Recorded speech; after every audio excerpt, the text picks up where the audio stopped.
Profesor Zazi Eko Istianto selaku Kepala Bapeten.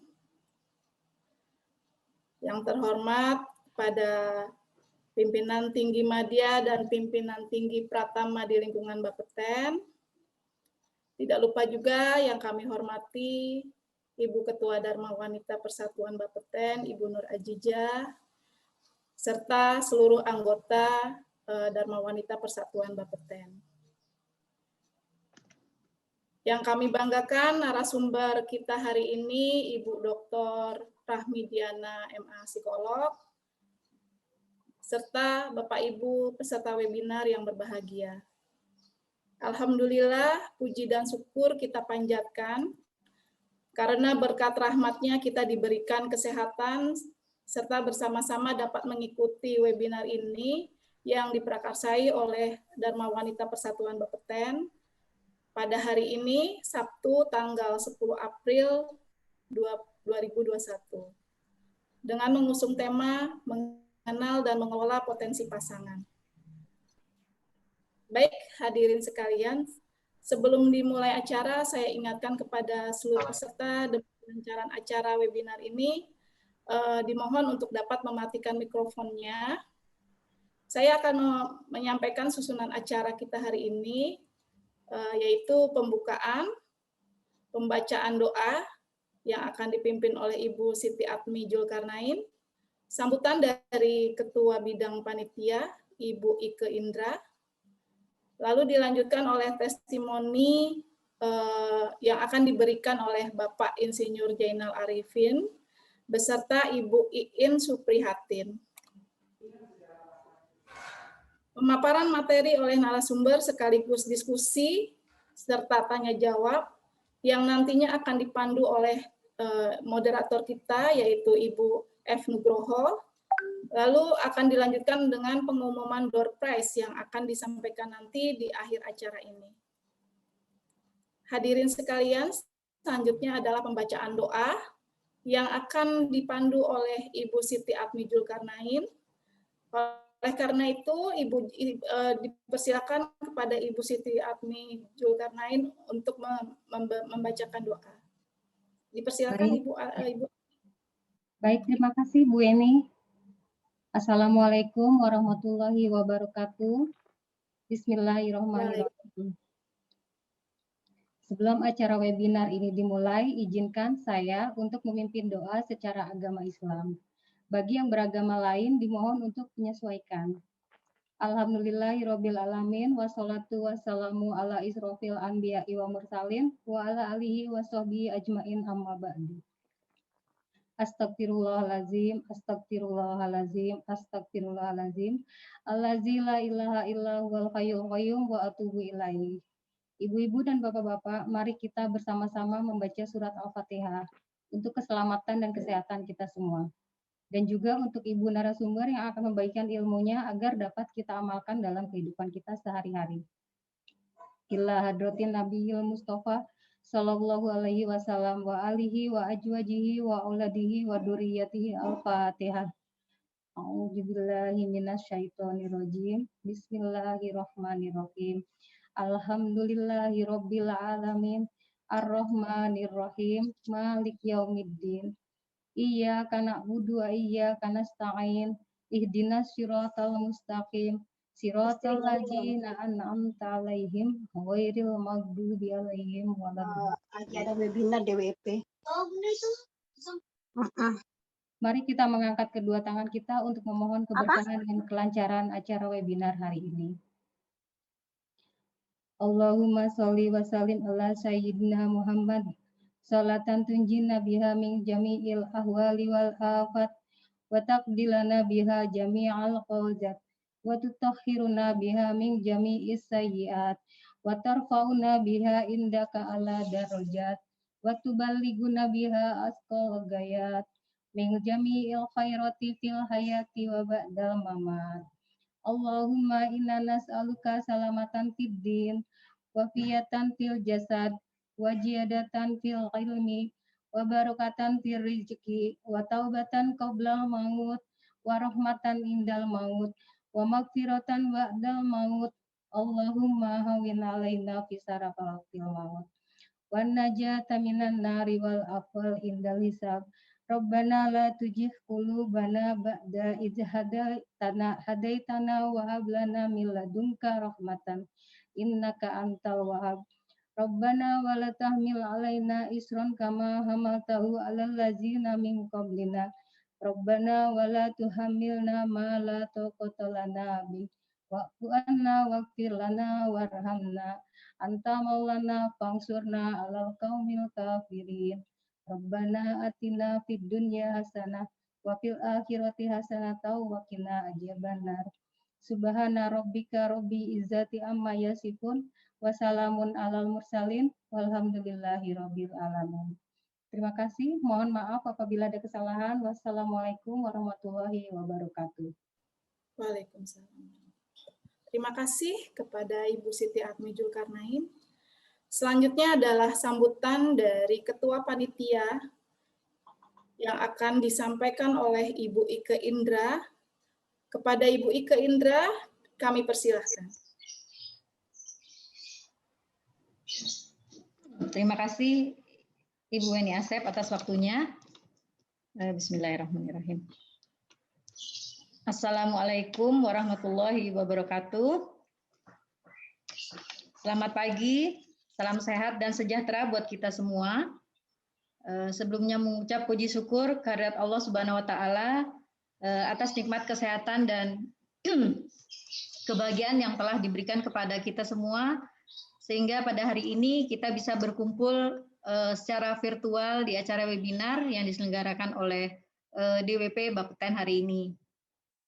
Selamat datang kami ucapkan kepada yang terhormat Bapak Kepala Bapeten, Bapak Profesor Dr. Insinyur Jazi Eko Istianto, MSc IPU, yang kami hormati Ibu Nur Aziza Jazi selaku Ketua DWP Bapeten, dan seluruh ibu-ibu pengurus dan seluruh anggota DWP Bapeten. Yang kami hormati juga Ibu dan Bapak pimpinan Bapeten dan semua peserta webinar yang berkenan hadir meluangkan waktu di acara hari ini yang tidak bisa kami sebutkan satu persatu. Tema webinar kali ini adalah mengenal dan mengelola potensi pasangan, yang materinya akan dibawakan oleh Ibu Dr. Rahmi Diana MA Psikolog. Selamat datang Ibu. Terima kasih sudah berkenan membagikan ilmunya kepada kami semua di sini. Dan terima kasih juga kami ucapkan kepada Bapak Zainal Arifin dan Ibu Iin Suprihatin yang berkenan memberikan sharing dan pengalaman webinarnya dan pengalaman di webinar kali ini. Harapannya semoga ilmu yang nanti akan disampaikan oleh Ibu Rahmi bisa menjadi manfaat yang besar bagi kita semua. Dan harapannya dari kami dari panitia memohon maaf jika dalam pelaksanaan webinar kali ini masih banyak terdapat kekurangan. Sekian saja dari saya. Wassalamualaikum warahmatullahi wabarakatuh. Saya kembalikan ke MC. Silakan Ibu Weni. Terima kasih Ibu Ike. Selanjutnya adalah testimoni yang akan diberikan oleh Bapak Zainal Arifin. Kepada Bapak Zainal Arifin kami persilahkan untuk memberikan testimoni. Yang terhormat Bapak Profesor Dr. Insinyur Jazi Eko Istianto, MSc IPU, selaku Kepala Badan Pengawas Tenaga Nuklir. Yang saya hormati Ibu Nur Azizah Jazi Eko Istianto, selaku Ketua Dharma Wanita Bapeten. Yang saya hormati Ibu Rahmi Diani selaku narasumber di dalam webinar mengenal dan mengelola potensi pasangan, dan para peserta webinar semua. Assalamualaikum warahmatullahi wabarakatuh. Tentunya pada pagi ini semoga semua dalam kondisi sehat. Ya, saya didampingi istri saya satu-satunya. Ya, Sri Budi Utami. Ya, tentu perlu saya sampaikan bahwa di dalam tentu suatu pernikahan, saya diberi WA oleh Ibu Azizah itu, bagaimana menyayangi istri katanya. Nah ini satu hal yang juga saya rasa kita tentu ingat bahwa ketika dalam undangan pernikahan selalu disampaikan surat Ar-Rum ayat 21, dan di antara tanda-tanda kebesarannya ialah dialah yang menciptakan pasangan-pasangan untukmu dari jenismu sendiri agar kamu cenderung dan merasa tentram kepadanya. Dan dia menjadikan di antaramu rasa kasih dan sayang. Sungguh pada waktu yang demikian itu benar-benar terdapat tanda-tanda kebesaran Allah bagi kamu yang berpikir. Nah, dalam hal ini tentu ya bahwa pernikahan itu adalah sesuatu hal yang berbeda. Ya, pasti antara suami dan istri harus berbeda karena tidak boleh pernikahan itu adalah hal yang sama, yaitu laki-laki dan laki-laki atau perempuan dan perempuan. Nah, ini maka ada yang mengatakan ya, cinta kasih yang diberikan secara tulus dan sekaligus adalah pernikahan. Cinta kasih yang diberikan secara cicilan ala kreditan adalah pelacuran. Dan cinta kasih sesama adalah cinta kasih humring. Nah, ini yang juga harus kita cermati bersama. Ya, tentu selalu saya sampaikan kepada istri saya bagaimana membina suatu kebahagiaan, menyayangi, tentu tadi dari potensi, menggali potensi ya, bahwa kita tentu selalu saya perintahkan untuk bersyukur apapun, karena kita harus selalu menunjukkan perhatian bahwa cinta kasih itu harus didasari cinta kepada Allah, ya. Tentu dengan demikian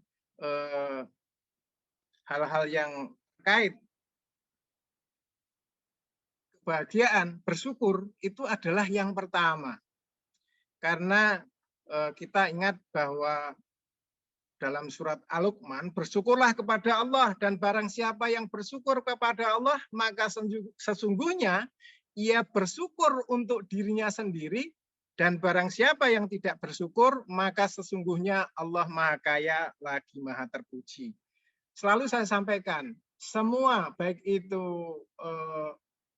umat, baik Muslim maupun non-Muslim, selalu bersyukur. Kata-kata yang harus diawali adalah alhamdulillah, puji syukur.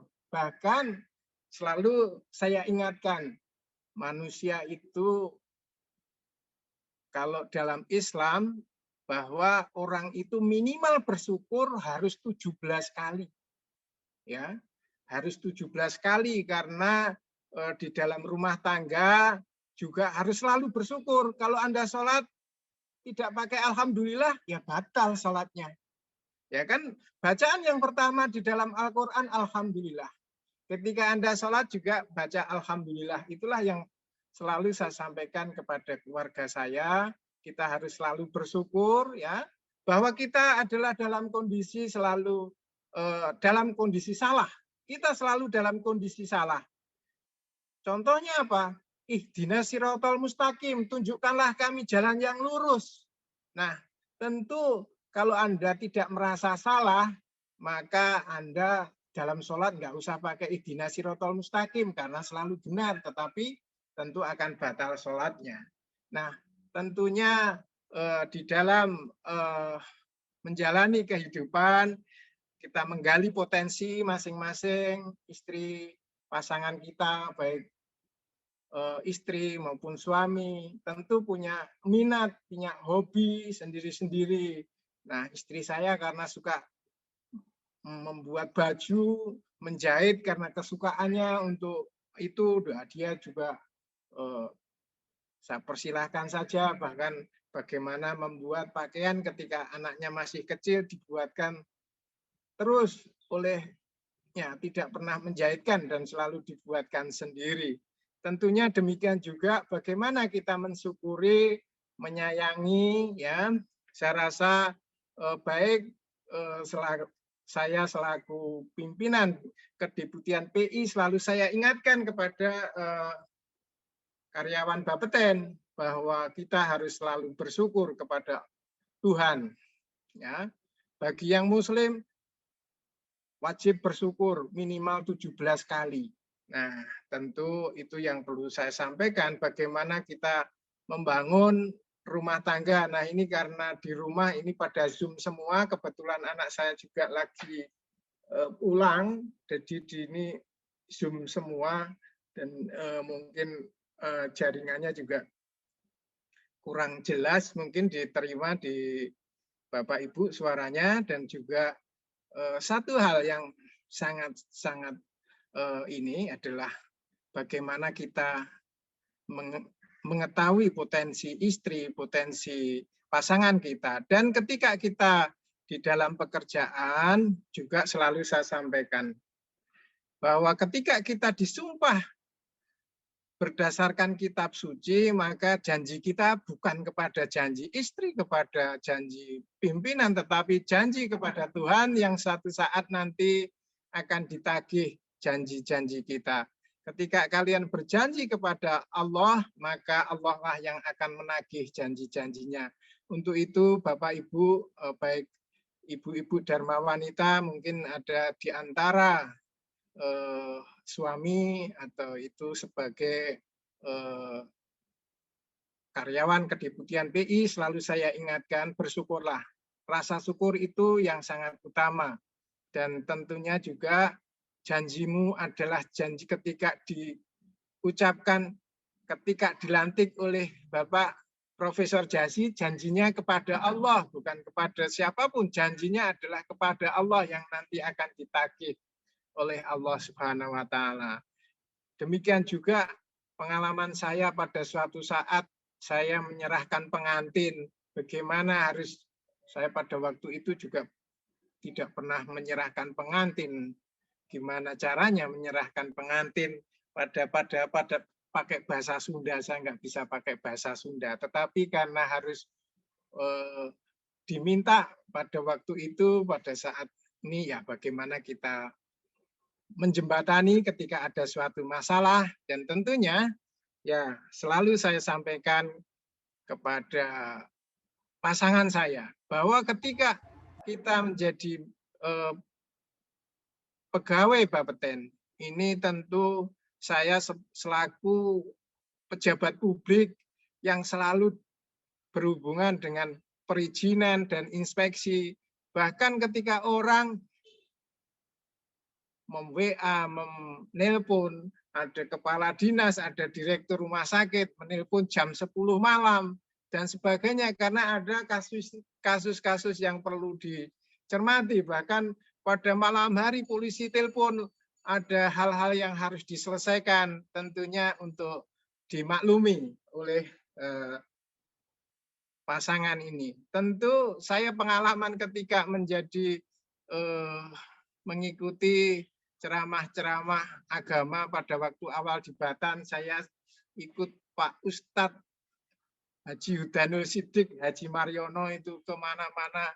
Wah, ini Pak Ustadz Mariono pada waktu itu seringkali kalau pas bulan puasa itu bagi orang yang kontrak, karena saya sebagai orang kontraktor tentu rumahnya ngontrak, pindah-pindah, nah waduh ini bisa berbuka puasa kemana-mana ini aku gitu. Nah tentunya sekarang kita harus menyongsong bulan Ramadan.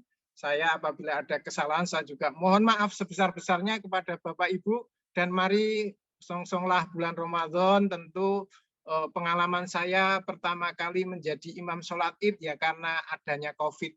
Untuk itu semoga semuanya selalu sehat dan kembali pulih lagi, dan kita bisa berjamaah, bersolat taraweh, dan seterusnya. Demikian, Assalamualaikum warahmatullahi wabarakatuh. Semoga semuanya penuh berkah, semua sehat, dan selamat menyongsong bulan Ramadan. Terima kasih. Wassalamualaikum warahmatullahi wabarakatuh.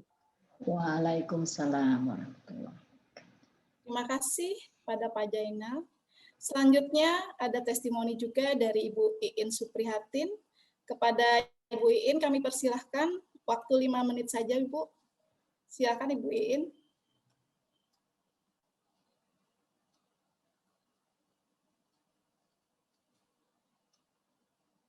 Kepada Ibu Iin Suprihatin, kami persilahkan untuk memberikan testimoni. Assalamualaikum warahmatullahi wabarakatuh. Yang terhormat Kepala Bapeten dan yang terhormat Ibu Nur Azizah Zazi dan para peserta webinar kali ini. Maaf saya tidak bisa menyebutkan persatu persatu mungkin karena terlalu banyak. Kalau saya menyebutkan satu-satu waktu saya 5 menit pasti akan habis. Di sini mungkin saya hanya akan sharing sedikit pengalaman saya semenjak saya jadi pegawai, tentunya mendampingi suami dan membina rumah tangga dengan anak 4 laki-laki. Pengalaman saya sih sebenarnya sama kayak ibu-ibu lain yang sebagai pegawai yang harus tetap menjalani sebagai ibu rumah tangga maupun sebagai pegawai. Jadi sebagai ibu rumah tangga tentunya kita punya tanggung jawab di rumah, dan sebagai karyawati kita juga tentunya punya tanggung jawab yang harus menyelesaikan tugas-tugas sehari-hari di kantor. Jadi mungkin tidak semua laki-laki bisa menjalankan kita sebagai seorang wanita yang bisa sekaligus menyelesaikan tanggung jawab sebagai ibu rumah tangga maupun sebagai tanggung jawab sebagai karyawati, di mana dua-duanya harus berjalan sesuai dengan harapan suami tentunya. Di kantor kita mau punya tanggung jawab di kantor, di rumah kita punya tanggung jawab dengan anak-anak maupun juga dengan suami. Jadi saya selalu menekankan juga kepada diri saya sendiri terutama bahwa saya harus selalu bisa memberikan pendidikan yang baik untuk anak-anak, juga memberikan pelayanan baik juga untuk suami di rumah, agar semua berjalan dengan sinergi antara kantor dan rumah. Jadi selama ini saya juga selalu mendukung kegiatan-kegiatan suami saya di kantor, dan suami saya juga begitu mendukung kegiatan-kegiatan saya di kantor. Dalam hal ini saya selalu terbuka juga dengan suami saya, apapun ada kendala di kantor, tapi tidak hal-hal yang harus semua diceritakan. Paling kita kadang-kadang sharing bagaimana mengambil suatu keputusan, kadang-kadang kita diskusi di rumah. Begitu juga dengan anak-anak saya.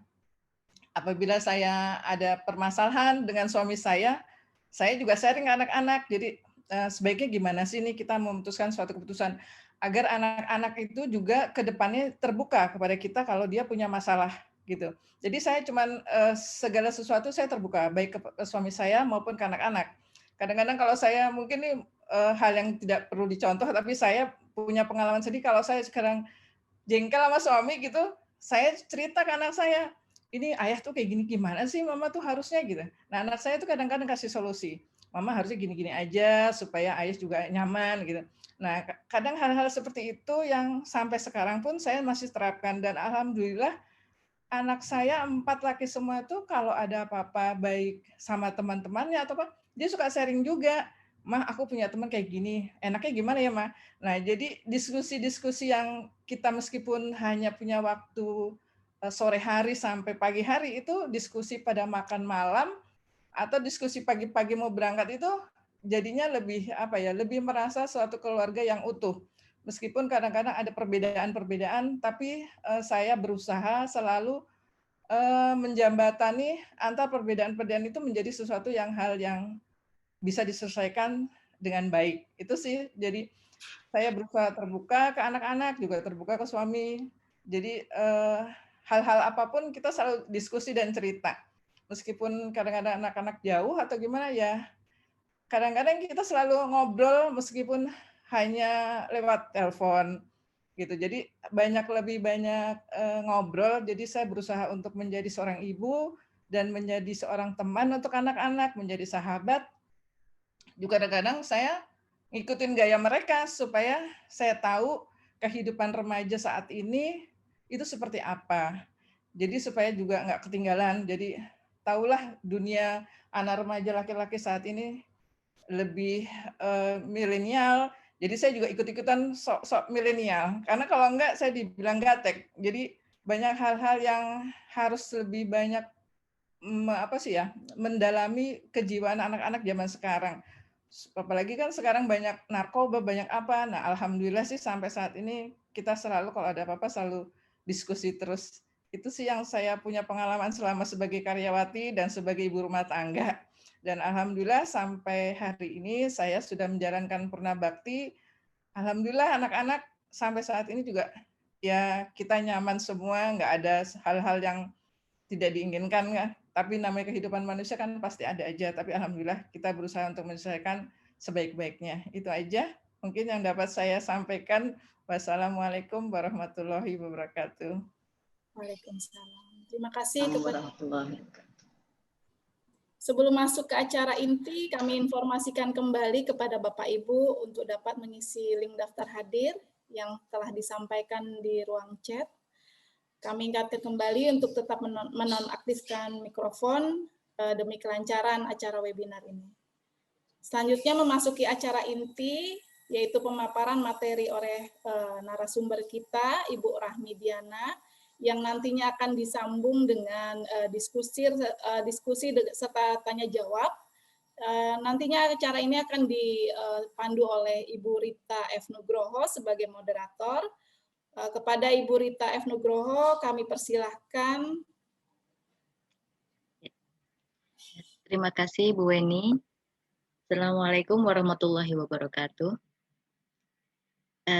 Para peserta webinar yang berbahagia, selamat pagi, semangat pagi. Saya kira udara sejuk di pagi ini karena tadi malam kalau di sini hujan ya, semoga udara di sekitar rumah Bapak Ibu juga sama sejuk sehingga kita semua akan sejuk bersama dalam mendengarkan webinar yang cukup menarik pada kali ini. Bapak Ibu yang berbahagia, kali ini kita akan mendengarkan pemaparan dari narasumber kita, Ibu Dr. Rahmi Diana, MA Psikolog. Beliau adalah seorang akademisi dari UIN, Universitas Islam Negeri Sunan Kalijaga, Yogyakarta. Dengan tema mengenal dan mengelola potensi pasangan. Ya, ini tentunya tema yang sangat menarik, tapi mungkin juga ada yang berpendapat, kok seperti tema pengantin baru atau untuk yang mau menikah. Tapi ternyata pertanyaan itu memang berlaku untuk pengantin baru. Ada yang mungkin baru saja menikah, baru sebulan menikah, baru setahun menikah, atau baru 30 tahunan menikah. Nah, itu memang akan terus kita memahami bagaimana mengenal, bagaimana mengelola potensi pasangan. Tidak banyak bimbingan tentang bagaimana membangun rumah tangga yang ideal, bagaimana senantiasa dicapai keharmonisan antara suami dan istri. Tadi kita sudah mendengar juga bagaimana kiat-kiat Pak Zainal dalam membangun rumah tangga dengan bersyukurnya, dengan setia pada janji pada Allah dan janji pada semua manusia yang mungkin kita ucapkan. Bagaimana Bu Iin menyampaikan tentang budaya sharing dalam keluarga, bagaimana beliau selalu terbuka. Nah, nanti insya Allah kita akan mendengarkan pemaparan dari Ibu Rahmi secara mendalam tentang bagaimana mengenal dan mengelola potensi pasangan. Sebelum kita memaparkan apa yang sebelum kita mendengar pemaparan dari Ibu Rahmi, kita akan mendengarkan, kita akan menyaksikan tentang bagaimana CV dari Ibu Rahmi, seorang akademisi dari UIN Kalijaga.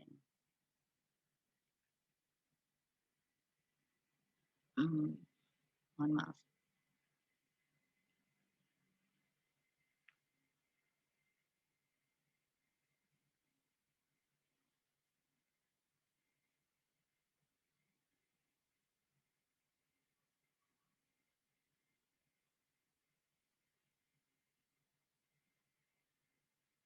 Bu Ike bisa dibantu.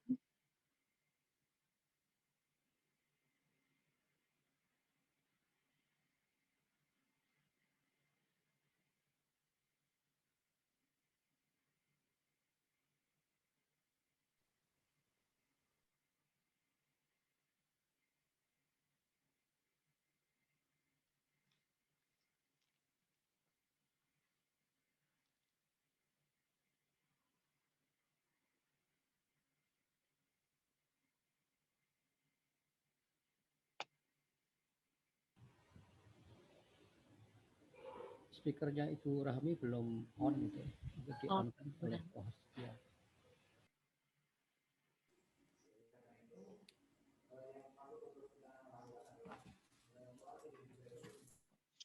Ya mungkin kita bisa lihat bahwa Ibu Rahmi berasal dari Sukabumi, SD, SMP, dan SMA-nya di Sukabumi. Kemudian S1-nya dari Psikologi Universitas Gadjah Mada, kemudian Magister Profesi dari Psikologi Gadjah Mada juga, UGM juga, kemudian S3-nya dari Universitas Muhammadiyah, Yogyakarta. Banyak pengalaman mengajarnya, beliau mungkin bisa dilihat bagaimana beliau memegang berbagai mata kuliah, psikologi pendidikan, pendidikan karakter, pendidikan anak usia dini, psikologi krisis dan bencana, psikologi rentang perkembangan manusia, dasar asesmen individu, dan intervensi komunitas. Pengalaman organisasinya Bu Rahmi juga cukup banyak ya, bagaimana menjadi pimpinan, beliau menjadi pimpinan pusat Aisyah Majelis Tabligh tahun 2006 sampai 2010. Ya, beliau juga sebagai bendahara di Center of Neuroscience and Spirituality. Mungkin tidak perlu semua, Bu Rita, ngapunten. Oh iya, iya ya. Pokoknya nanti hebat lah pokoknya.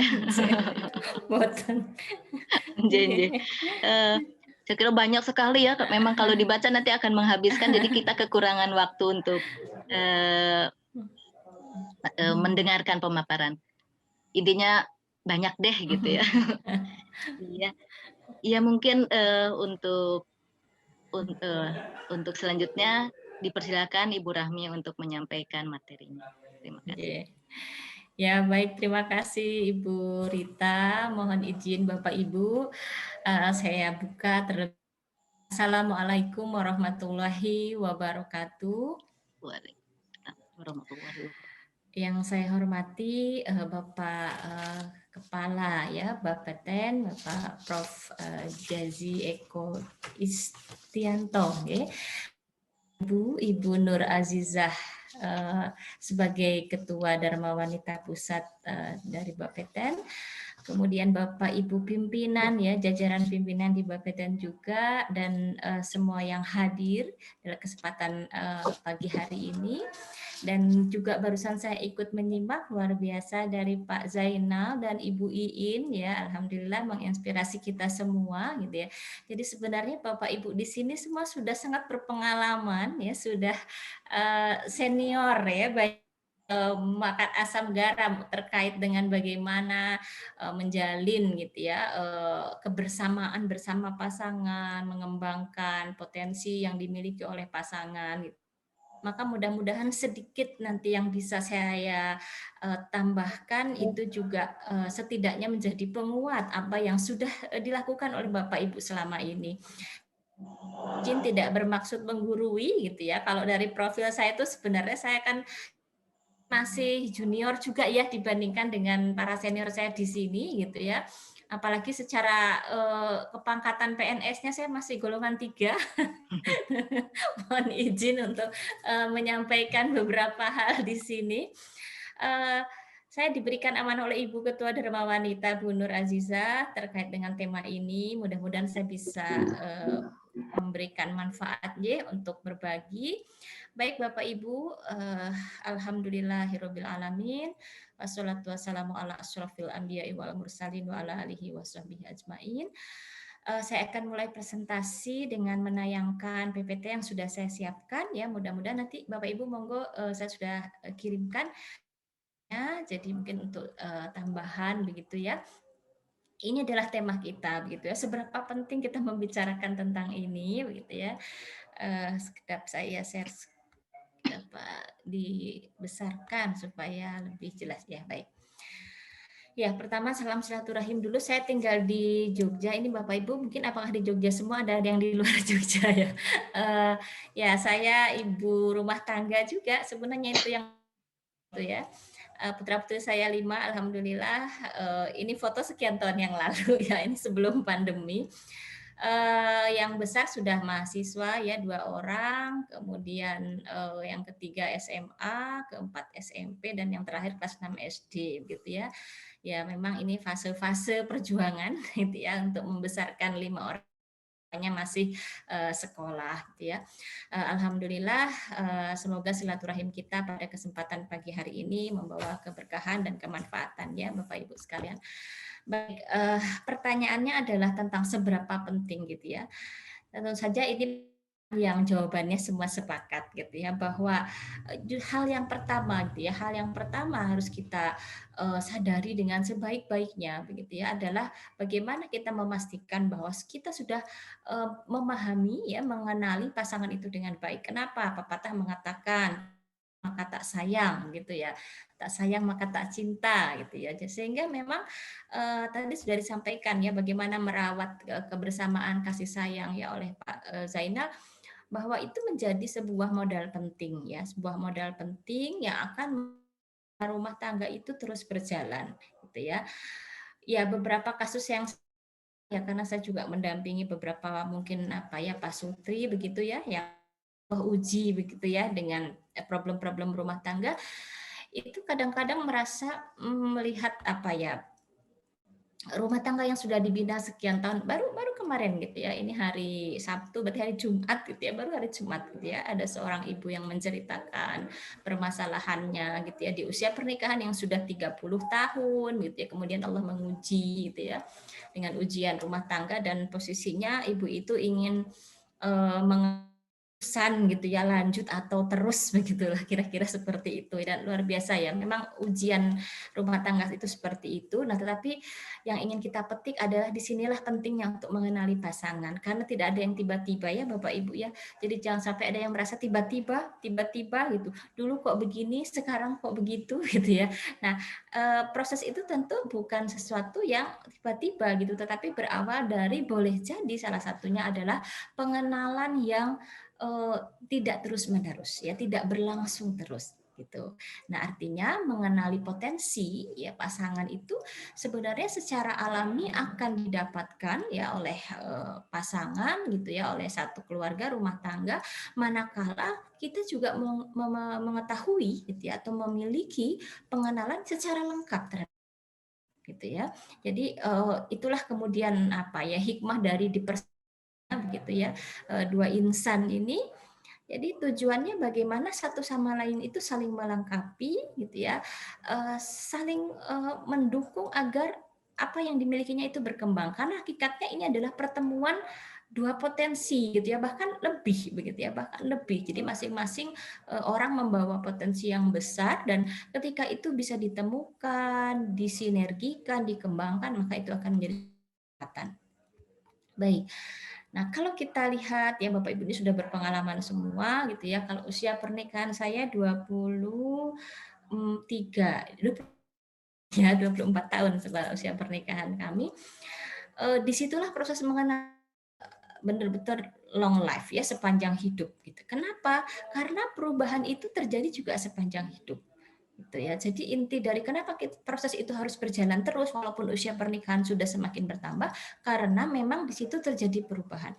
Mungkin gitu ya, pada pasangan pengantin baru itu beda lagi kondisinya, situasinya. Pasangan yang dikenali di 1 tahun pertama gitu ya, sudah dengan 10 tahun pernikahan, tentu akan mengalami perubahan. Justru aneh ketika kok begitu-begitu saja begitu ya. Nah, kalau kok begitu-begitu saja itu terus kita jadi bertanya, di mana kontribusi kita sebagai pasangan untuk satu sama lain gitu. Kok masih gitu terus gitu ya. Nah, nanti mungkin ada sesuatu kita lihat ya. Belum lagi pasangan dengan anak kecil, kemudian pasangan dengan remaja, terus dewasa yang sudah punya mantu gitu ya. Itu berbeda lagi. Yang sudah punya cucu, relasi sebagai kakek nenek ini juga akan berubah, gitu, akan berubah gitu ya. Nah, itu yang kemudian menghajatkan agar proses pengenalan itu terus terjadi. Ya, pengenalan itu akan terjadi bila terjadi pengamatan, kecermatan gitu ya, memahami setiap perubahan itu gitu. Ya, artinya memang begitu banyak ternyata hal yang sebenarnya gitu ya, yang sebenarnya itu kita sudah kenal gitu ya, tetapi kemudian tidak sedikit juga hal-hal baru yang datang kemudian. Jadi, seperti itu Bapak Ibu, dan apakah hari ini gitu ya kita masih mengenali pasangan gitu ya dengan baik, bisa melihat berbagai perubahan, tentu saja tidak hanya perubahan yang sifatnya fisik gitu, tetapi perubahan psikologis itu ya, kenyamanan mental, kebahagiaan dan seterusnya. Oke, berikutnya saya ingin mengajukan beberapa pertanyaan ya, tetapi dijawabnya mandiri saja ya, tidak perlu disampaikan di forum karena mungkin boleh jadi ini rahasia tapi untuk bahan belajar ya. Jadi kalau di sampingnya ada alat tulis boleh untuk menghitung gitu, atau pakai handphone juga boleh gitu ya. Ini iseng-iseng berhadiah, nanti yang kasih hadiah dari panitia ya. Oke, monggo. Nah, di sini ada sejumlah pernyataan ya Bapak Ibu, kita bisa baca bersama dan hanya menjawab ya atau tidak gitu ya atau tidak, dan nanti kalau sudah selesai dijumlahkan saja banyak iyanya atau banyak tidaknya, nah, gitu ya. Baik, ini yang pertama, misalnya saya dapat menyebutkan nama-nama sahabat dekat pasangan, gitu ya. Langsung kan muncul nama ya di kepala. Kalau iya, gitu. Mau kasih kode saja, oret-oret di kertas atau di handphone, gitu ya. Kemudian saya dapat menyebutkan masalah terakhir yang dihadapi pasangan saya. Nah ya, mungkin kita terpikir kemudian ya bahwa pasangan kita sedang mengalami problem ini gitu ya, atau apapun itu ya, monggo ya atau tidak gitu ya. Kemudian saya ini berlaku untuk Bapak dan Ibu ya, sehingga sebutnya pasangan ya. Saya dapat menyebutkan beberapa impian hidup pasangan. Apa sih keinginan pasangan? Ya, misalnya kalau saya, suami saya itu sangat ingin menjadi seperti Pak Jazi ini, menjadi guru besar gitu ya, tetapi belum kesampaian ini ya, seperti Prof Jazi gitu ya. Nah, ini saya support beliau sehingga aktivitasnya itu ya saya relakan untuk menulis, untuk ya malam gitu ya, sibuk dengan ya mengerjakan berbagai karya ilmiah. Jadi ya sudah, itu bagian dari dukungan yang saya berikan karena saya tahu impiannya misalnya. Itu contohnya Bapak Ibu ngapunten. Kemudian saya dapat menyebutkan 2 masa yang paling istimewa dalam kehidupan pasangan. Itu ya, apa sih yang paling istimewa selain dulu waktu menikah mungkin ya. Di masa-masa sekarang ada yang baru mendapat jabatan baru, noten amanah baru, silakan. Cukup ya atau tidak saja, saya tahu nama orang-orang yang berpengaruh dalam kehidupan pasangan saya. Ya, kemudian saya tahu nama orang-orang yang buat kesal pasangan saya, gitu ya. Silakan kalau tahu, kalau tidak. Nah, sebenarnya kalau dalam sesi pelatihan ya Bapak Ibu yang kita ketemu langsung interaksi, itu nanti masing-masing pasangan harus menyiapkan jawabannya gitu ya. Kemudian dicocokkan gitu ya. Jadi ada pengakuan tapi juga ada kunci jawaban dari pasangannya. Kalau keliru berarti kan belum benar, itu keliru ya belum benar ya, berarti belum sesuai begitu ya. Jadi tapi ini tidak ada korsek jawaban, yang penting kita merasa atau tidak gitu ya. Kemudian saya dapat menyebut 3 makanan, ini insya Allah paling mudah ini ya, karena ibu masak untuk suami gitu ya, kemudian atau sebaliknya ya. saya tahu tanggal lahir, oh ini kebangetan kalau tidak tahu ya. Kemudian saya mengenal filsafat hidup, pandangan-pandangan, nilai-nilai hidup dari pasangan, ya apa yang penting pasangan, ya atau tidak. Saya tahu apa yang akan dilakukan pasangan jika sedang punya masalah berat itu ya, masalah yang cukup berat itu apakah kita tahu biasanya seperti apa gitu ya yang dilakukan. Kemudian saya tahu tema-tema diskusi yang disenangi oleh pasangan gitu ya. Nah, kadang-kadang yang kan kita nggak suka atau sebaliknya gitu ya. Apa yang terjadi gitu ya. Kemudian saya tahu siapa tokoh yang paling mengesankan bagi pasangan ya, bisa tokoh nasional apapun lah ya yang terfikir di dalam benak kita. Kemudian saya sangat mengenal harapan dan aspirasi saya. Apakah itu terjadi, monggo ya atau tidak. Saya tahu bagaimana posisi pasangan saya di dalam keluarganya. Nah, ya posisi pasangan di dalamnya ya atau tidak. Saya dapat menyebutkan 2 hobi gitu ya. Silahkan apakah terfikir atau dikenal ya. Walaupun kalau untuk pasangan-pasangan senior ini idealnya ini banyak iyanya ya, ibu-ibu, bapak-bapak ya, banyak iyanya gitu ya. Nah, kemudian saya tahu tempat rekreasi yang paling disukai gitu ya. Kemudian dan saya dapat menceritakan trauma masa lalu atau luka pengasuhan gitu ya istilah zaman sekarang. Jadi bapak atau ibu itu dulu ada peristiwa yang tidak enak di masa lalu jika ada gitu ya dan pasangan itu tahu gitu ya. Yang berikutnya saya dapat menyebutkan terdalam pasangan saya yang saat ini belum menjadi kenyataan. Ya impian juga sebenarnya ya. Saya tahu saat kapan pasangan saya sedih dan kecewa gitu ya, mungkin dari ekspresinya atau apapun itu, tapi tahu gitu ya. Yang kedua, saya dapat menceritakan secara detail pengalaman pasangan saya saat kelahiran anak pertama. Nah, yang pertama dulu saja, nggak usah semua gitu ya.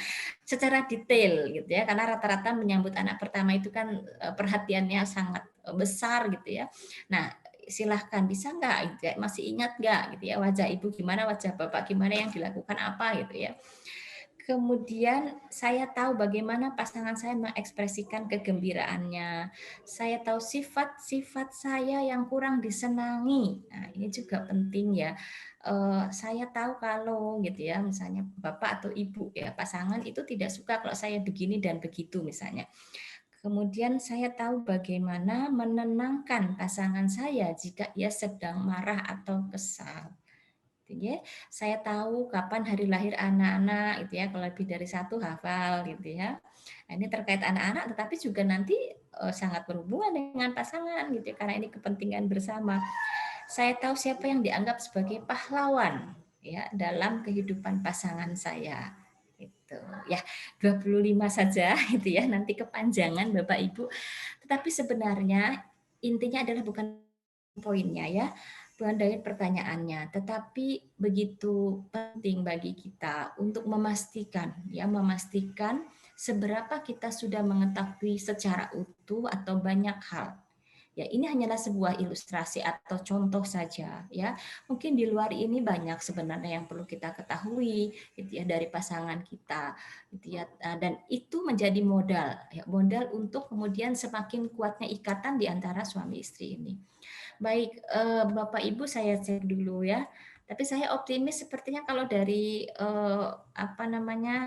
ya tatap layar begitu saya melihat Bapak Ibu ini banyak iyanya ya sepertinya. Oke. Ya, tapi ada yang tidak?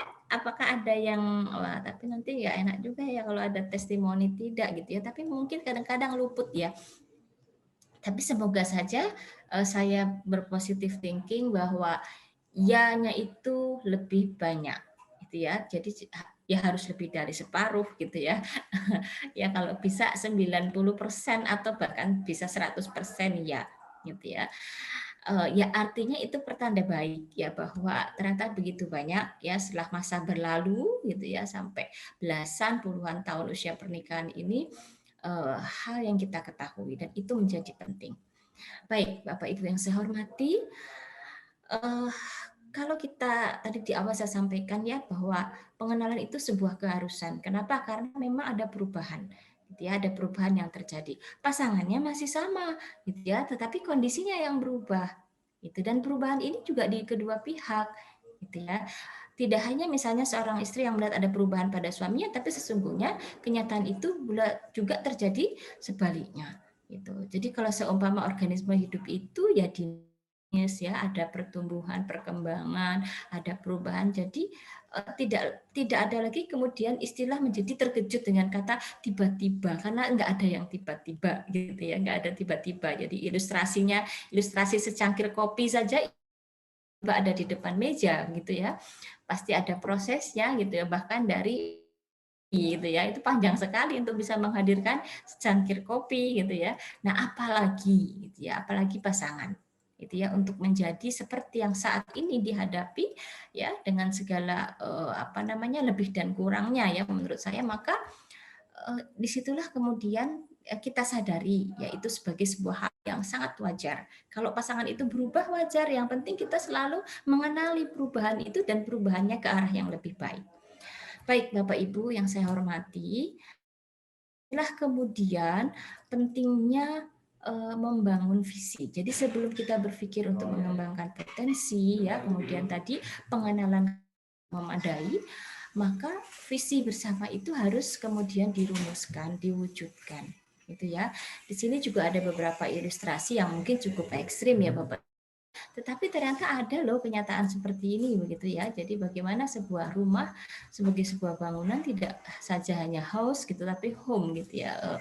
Tidak hanya sebuah bangunan gitu ya, tetapi benar-benar ada dampak psikologis gitu ya dari rumah itu. Misalnya ada rumah yang seperti hotel gitu ya, cuma buat tidur gitu ya, numpang istirahat gitu ya. Hotel ini fasilitasnya kan lengkap ya, ada sarapan tersedia gitu ya, terus apa lagi, ya nyaman lah ya, siapapun kalau mendengar kata hotel itu identik dengan kenyamanan, tapi kenyamanan secara fasilitas. Disitulah tempat transit, tempat istirahat gitu ya. Tetapi apakah di situ ada hubungan yang sifatnya kedekatan emosional gitu ya? Sepertinya tidak. Kemudian sampai begitu ya, hotel rumahnya jadi kayak rumah sakit. Kalau baru pada ngumpul gitu ya. Nah, nun sewu ini para sepuh-sepuh begitu ya, orang tua kita mungkin ya, kalau saya kedua orang tua kan di luar kota ya, saya dari Sukabumi, orang tua jauh begitu ya, saya merasakan betul bagaimana tidak mudahnya ya untuk sering nyambangi ya, sering nengok orang tua itu. Dan ya betul, ketika orang tua sakit itu anak-anak baru ngumpul itu benar-benar gitu ya, karena tadi mungkin di berbagai kota begitu. Ini kan cukup ini ya, satu sisi itu membayangkan kalau sebagai orang tua yang hanya ditengok ketika sakit, sangat menyedihkan gitu ya. Jadi rumah sakit jadinya gitu, ketika sakit baru berfungsi sebagai tempat berkumpul ya. Mudah-mudahan itu tidak terjadi pada keluarga kita. Kemudian atau jadi kayak pasar gitu ya, rumah kayak pasar tuh ya rame-rame gitulah ya, orang bertransaksi nggak jelas gitu ya, riuh rendah gitu. Atau seperti ring tinju, nah ini sampai terjadi gitu ya, rame tempat tonjok-tonjokan gitu ya, tempat KDRT ya. Nah, bila jangan sampai ini terjadi, banyak konflik gitu ya, banyak konflik ya. Dan nah ini yang terakhir, rumah yang sepi gitu ya, tidak ada komunikasi, ya benar-benarlah gitu ya, seolah-olah ini rumah kok tidak ada mana gitu ya. Nah, di masa pandemi seperti sekarang ini misalnya banyak yang semua di rumah tetapi dengan gadget masing-masing. Jadi walaupun banyak orang kok sepi gitu ya, oh ternyata beraktivitas dengan gadget masing-masing ya. Ini non sewu jika ada suara yang masuk dari ya, karena di bagian lain sepertinya sedang acara juga. Maaf, saya lanjutkan ya Bapak Ibu. Nah, lalu bagaimana rumah yang ideal itu dibangun gitu ya. Jadi memang kalau kita berbicara mengembangkan, mengenali potensi, kita tidak bisa hanya berpikir sebagian, tapi kita harus berpikir secara holistik. Ya, kita harus tadi visi dulu gitu ya, mau dibawa kemana ini rumah. Terus rumah yang ideal itu seperti apa? Gitu ya. Nah, ada dua hal setidaknya ya Bapak Ibu, bahwa rumah ideal itu adalah tempat kita menimba ilmu ya. Ilmu itu bukan hanya ilmu formal ya seperti sekarang pandemi gitu ya. Sekolahnya pindah ke rumah, bukan itu. Tapi di rumah kita banyak belajar. Di rumah kita mengasah berpotensi ya di sesama anggota keluarga, baik itu sisi spiritualnya ya, intelektualnya, bahkan emosionalnya ya. Di rumah kita dilatih untuk bersabar gitu ya, untuk kenyataan apapun, untuk menghargai, memahami satu sama lain sehingga tidak terjadi konflik yang kemudian berkepanjangan gitu ya, sehingga berujung pada hal-hal yang tidak diharapkan. Jadi rumah itu sekolah ya, masing-masing punya peran yang dimana dalam menjalankan perannya itu sebenarnya dia sedang sekolah. Saya seorang ibu, maka saya sedang sekolah untuk menjadi ibu yang baik di rumah gitu ya. Demikian pula seorang ayah, putra-putri juga begitu. Ada fungsi pendidikan gitu ya dalam fungsi keluarga ya. Maka rumah yang bisa menjadi sekolah bagi anggota keluarganya itu adalah rumah yang ideal. Kemudian jangan dilupakan bahwa rumah ini juga tempat beribadah. Gitu ya, rumah menjadi sarana kita gitu ya, selain tempat ibadah yang sesungguhnya dalam arti masjid, gereja gitu ya. Tetapi rumah di sini juga bagaimana kita lakukan gitu ya, ibadah dalam arti luas itu ya. Mungkin kalau seorang istri melayani gitu ya, mengasuh putra-putrinya, suami juga menjadi pemimpin keluarga. Semua itu adalah sarana untuk mendekatkan diri kepada Tuhan Yang Maha Esa, kepada Allah Subhanahu wa taala. Sehingga gitu ya, pemaknaan itu yang akan menjadi spirit. Ya, spirit apa? Untuk membangun ya, untuk saling memajukan satu sama lain gitu ya. Kenapa? Karena kita sama-sama punya niatan yang sama ya, sebagai apapun posisi, maka itu diniatkan sebagai sarana untuk mendekatkan diri kepada Allah, kepada Tuhan Yang Maha Esa.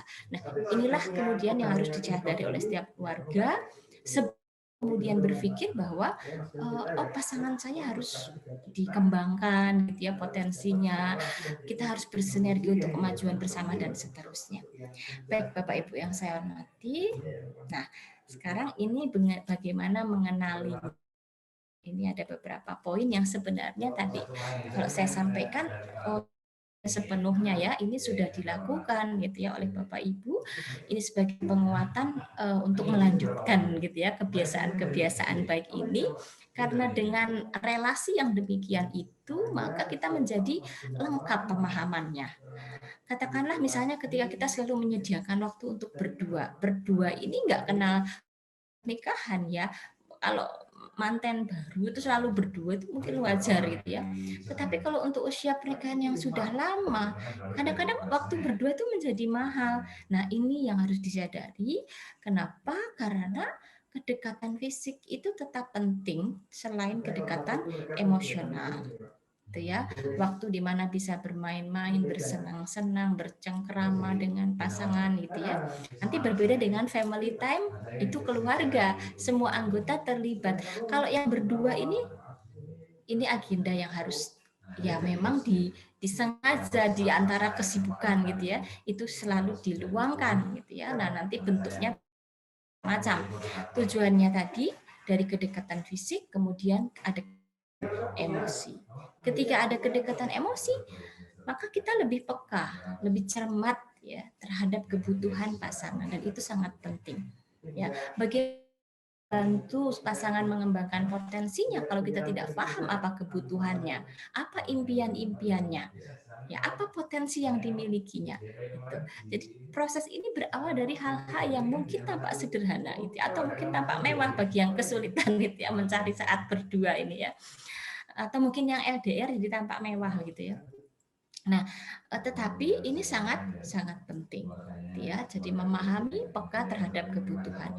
Jadi sama dengan rumus mencintai pasangan itu kan, cintailah pasangan dengan cara ya, cara bagaimana dia ingin dicintai, bukan dengan bagaimana kita mencintai yang bisa ya, seorang suami misalnya ya suka memberikan bunga gitu ya, atau membuat puisi untuk istrinya, tapi sebenarnya istrinya tuh gitu. Nah, ini kan berarti mencintai versinya saja. Oh, saya bisanya belikan bunga kok sama bikinkan puisi misalnya ya. Tapi istrinya yang Tentang istrinya cukup merasa dicintai kalau suaminya itu bantu-bantu di dapur misalnya ya. Nah, jadi hal-hal seperti itu kan memahami kebutuhan. Jadi berikan sesuai dengan kebutuhannya gitu ya, supaya terjadi ikatan tadi, nyambung gitu ya. Nah, walaupun tadi misalnya suami udah merasa berkorban gitu ya untuk meluangkan waktu mampir ke toko bunga, senang bunga gitu ya. Nah, baik. Kemudian family time ya, insya Allah ini sudah kita lakukan di dalam keluarga ya, pelibatan seluruh anggota. Ya, tadi Ibu Iin sudah mencontohkan dengan sangat baik, putra-putrinya dekat, terbuka. Itu kan karena ada relasi yang gitu ya, di situ ada keterbukaan, memberi masukan, memberi dukungan gitu ya, yang itu kemudian membuat anak juga belajar sesuatu gitu ya. Kita apalagi gitu sebagai orang tua. Kemudian, nah ini ya, pillow talk ini jangan ditinggalkan gitu ya, disempatkan walaupun mungkin kadang-kadang kalau sudah apa ya sudah dengan kesibukan itu kan tidur itu kayak dulu-duluan gitu ya, yang ngantuk duluan ya tidur duluan gitu ya, atau tipe yang tidak sama gitu ya, yang itu misalnya masih harus mengerjakan tugas gitu ya, sehingga tadi gitu ya, jadi kadang-kadang tidak ada kesempatan pillow talk ini, ngobrol sebelum tidur gitu. Nah ini ya, jadi ngobrol sebelum tidur ini ternyata memiliki efek merekatkan hubungan dan memahami kebutuhan pasangan.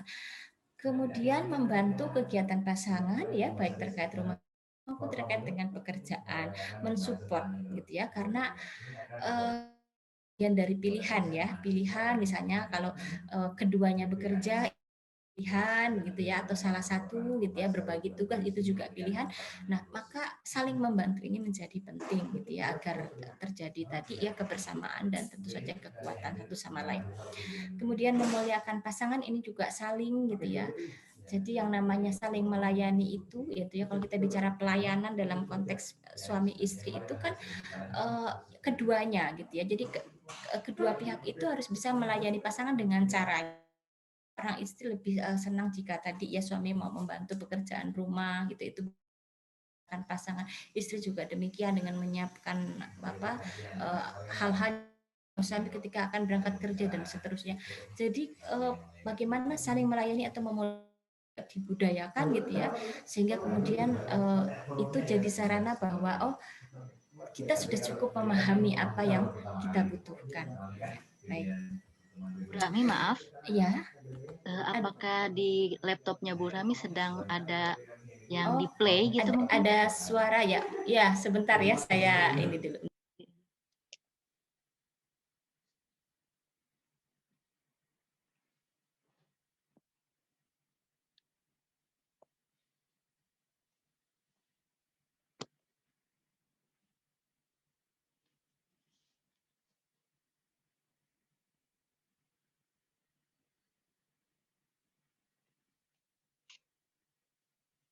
Bapak Ibu sambil menunggu Ibu Rahmi men-setting laptopnya, ya silahkan bila ada yang ingin ditanyakan bisa dituliskan di chat room.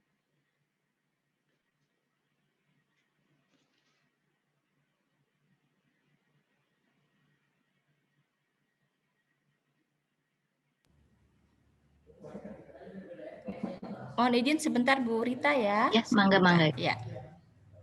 Ya, untuk Bapak Ibu semua, alhamdulillah menarik sekali ya, yang mungkin kita ada beberapa hal yang bisa kita catat, walaupun kita semuanya pengantin baru, ya seperti yang tadi disampaikan Bu Rahmi.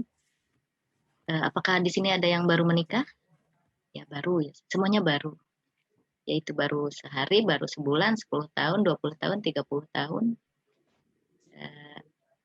Bu Jazi berapa tahun ya? 30 sekian tahun. Ya, mari kita saksikan kembali. Ikuti kembali pemaparan dari Bu Rahmi. Ya, baik.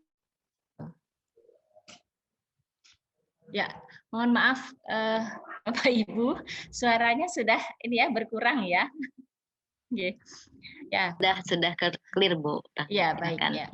Ya, kita lanjutkan gitu ya, kita lanjutkan sampai pada tentang hal-hal yang sederhana yang itu bisa dilestarikan mungkin ya, karena boleh jadi selama ini ya sudah, tapi mungkin kadang-kadang kurang gitu ya. Nah, itu bisa dihidupkan kembali. Dan tentu saja yang namanya proses bertumbuh berkembang ya, potensi dalam diri pasangan itu harus terjadi jika satu sama lain saling bekerja sama. Gitu ya. Jadi ini menjadi kesadaran bersama, tidak hanya salah satu pihak, tetapi bersama. Ya. Misalnya saja, bagaimana kemudian kita menyadari ya tentang tujuan utama dari ikatan pernikahan itu sendiri. Ya, jadi kesadaran akan tujuan utama ini menjadi penting. Kalau tadi dikatakan bahwa pernikahan ini adalah janji suci begitu ya. Jadi yang bukan hanya ya kepada gitu ya sebagai wali gitu ya dari pasangan, tetapi kepada Allah, kepada Tuhan Yang Maha Esa, dan itu hal yang sangat berat ya untuk dipertanggungjawabkan begitu. Nah, sehingga kalau mengetahui bahwa itu adalah sebuah janji suci, ikatan yang mulia gitu ya, maka menjaganya di sini tentu saja menjaga dengan upaya pernikahan itu pernikahan yang berbahagia gitu ya. Jadi bukan menjaga tetapi dalam konflik dan derita. Nah, ini kan siapapun tentu tidak menginginkannya gitu ya. Ya seperti kasus yang kemarin saya dapatkan itu ya seperti itu. Jadi ibu ini udah sampai pada titik saya sudah tidak tahan gitu. Ya bahkan sudah ada gejala-gejala fisik gitu ya, sudah ke psikiater, artinya sepertinya harus memilih pergi begitu ya. Nah, yang seperti itu yang kita tidak harapkan, dan lagi-lagi bahwa yang seperti itu tidak tiba-tiba gitu ya. Jadi itu yang kemudian membuat kita perlu menyadari ya tujuan utama dari ikatan pernikahan itu. Kemudian komitmen juga ya. Jadi komitmen kita itu tentu ingin memajukan ya, bukan kemudian malah menghancurkan derita gitu ya. Tetapi memajukan pasangan, membahagiakan pasangan ini menjadi, dan itu dipegang oleh keduanya, kemudian mengkomunikasikan gitu ya, merumuskan tujuan bersama gitu ya, karena boleh jadi hal-hal yang mungkin belum terkomunikasikan itu juga akhirnya membuat tidak adanya gitu ya. Jadi kenapa? Karena tidak sempat untuk mengkomunikasikan, apalagi merumuskannya menjadi harapan bersama. Jadi kalau keluarga-keluarga saat ini gitu ya, zaman now gitu ya, milenial tadi ya Bu Iin ya, maka begitu banyak sebenarnya sarana untuk duduk bersama, untuk merumuskan. Jadi ini mungkin kadang-kadang gitu ya dibandingkan dengan zaman dulu nggak ada duduk bersama atau merumuskan gitu ya. Pokoknya rumah tangga itu semuanya mengalir begitu ya, dijalani dengan ikhlas, dengan sabar gitu. Nah, tetapi ternyata saat ini di zaman yang penuh dengan tantangan seperti ini gitu ya, itu perlu dirumuskan gitu ya. Dirumuskan itu untuk menjadi sebuah fokus gitu ya, sebuah kemudian yang membuat kita menjadi ingat gitu ya, ingat akan rumusan yang kita buat sendiri. Kemudian berikutnya memahami keadaan setiap keluarga itu tentu berbeda-beda ya.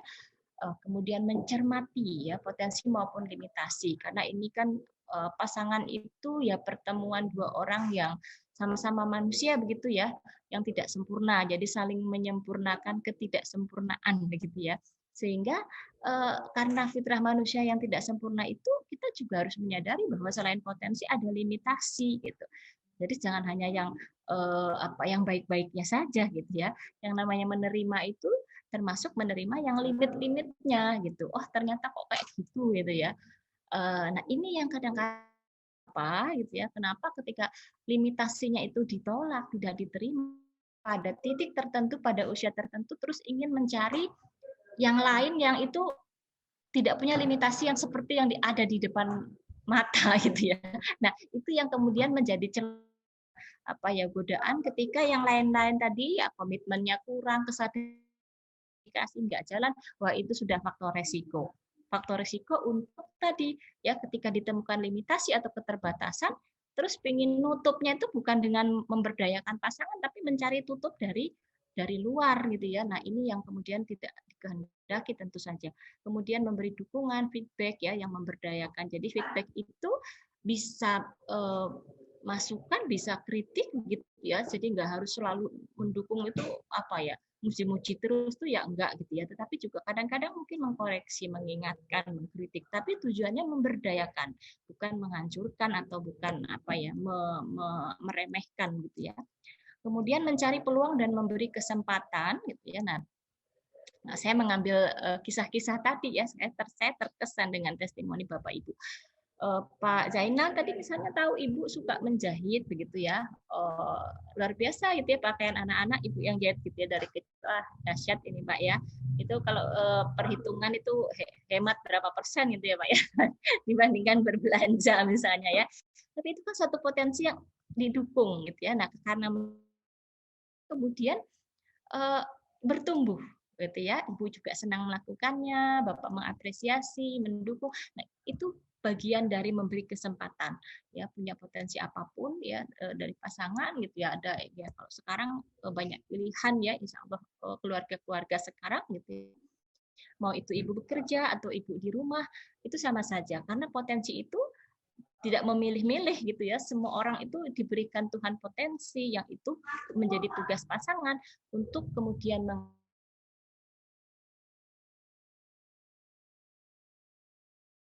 disinilah kemudian kita diuji begitu ya, untuk selalu mengasah kematangan. Jadi idealnya setelah ditempa sekian tahun gitu ya di dalam rumah tangga itu diperoleh satu kematangan gitu ya, kematangan di dalam kebersamaan gitu ya. Nah, itulah menjadi bekal untuk bertumbuh. Selain tadi ya cinta kasih satu dengan yang lainnya, tetapi juga kita harus tumbuh menjadi pribadi yang matang. Pribadi yang matang itu yang memiliki kepertimbangan gitu ya. Jadi memang hidup itu harus berani gitu ya. Rumah tangga berani menjalani kehidupan gitu ya.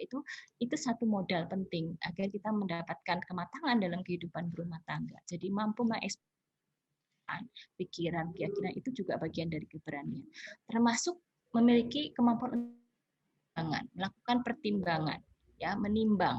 Jadi tidak hanya mengekspresikan gitu. Nah, kadang-kadang kalau tidak seimbang, beraninya iya gitu. Nah, kalau berani iya nanti takutnya malah jadi rame gitu. Kenapa ya? Karena nanti jadi ngeyel gitu ya. Nggak mau diatur, karena apa-apa disampaikan, diekspresikan, tetapi tidak ditimbang. Nah, proses matang itu berkelindan ya antara keberanian, keterbukaan ya itu, kemudian ada pertimbangan gitu ya, kapan waktunya, mana, pada situasi seperti apa, ini kan pertimbangan ya, tidak segala sesuatu diungkapkan gitu ya, tapi tidak melihat mungkin pasangan sedang lelah atau juga sama-sama sedang banyak masalah dan sebagainya. Baik Bapak Ibu, ya ini tadi ya pepatah yang sudah kita kenal semua gitu ya, tak kenal maka tak sayang, dan dari sayang itu tumbuh ikatan. Ini sinetron ya Bu ya.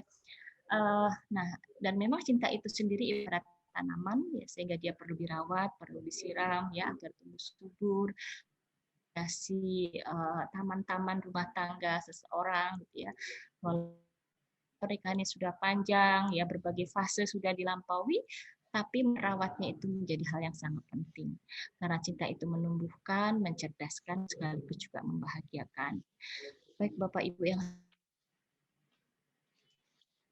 Fris.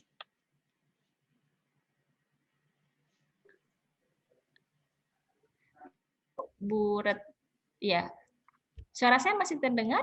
Iya, tadi sempat freeze pas ini cinta itu menumbuhkan, mencerdaskan. Iya, iya.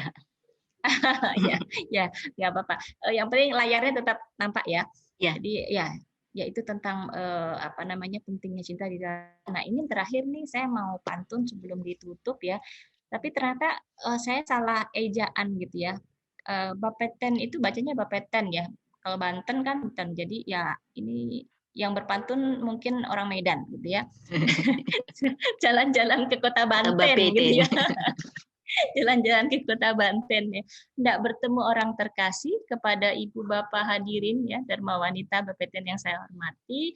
Cukup sekian dan terima kasih. Mohon maaf jika ada hal yang kurang berkenan. Assalamualaikum warahmatullahi wabarakatuh. Ya. Waalaikumsalam warahmatullahi wabarakatuh. Terima kasih Ibu Rahmidiana atas pencerahan yang mungkin luar biasa ya, kita semua tercerahkan dengan hal-hal baru mungkin kalau kita selama ini ya sudah biasalah berumah tangga ya begitu-begitu saja gitu ya.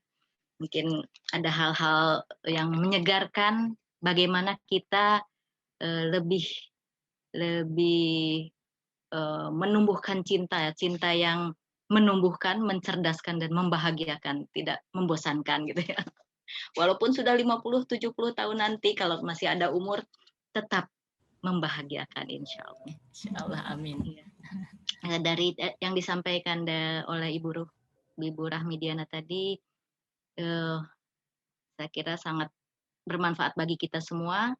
Bagaimana mengenal pasangan secara mendalam ya.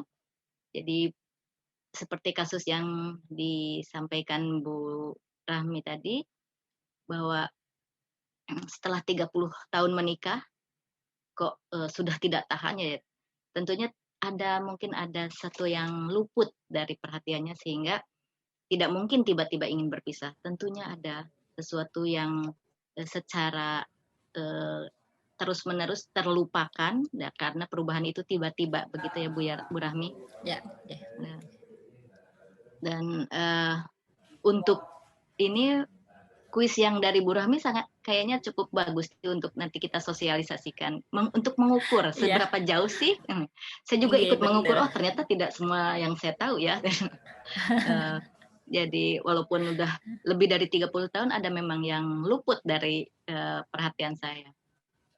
Kemudian bagaimana kita menyusun visi bersama pasangan, bagaimana rumah kita itu berfungsi sebagai home ya, tidak hanya sebagai house gitu ya. Walaupun rumah tipe 45 tapi kita bahagia. Apa 36 pun bahagia gitu mungkin ya. Apalagi rumah mungkin yang 1 hektar juga bahagia juga gitu ya. Insya Allah.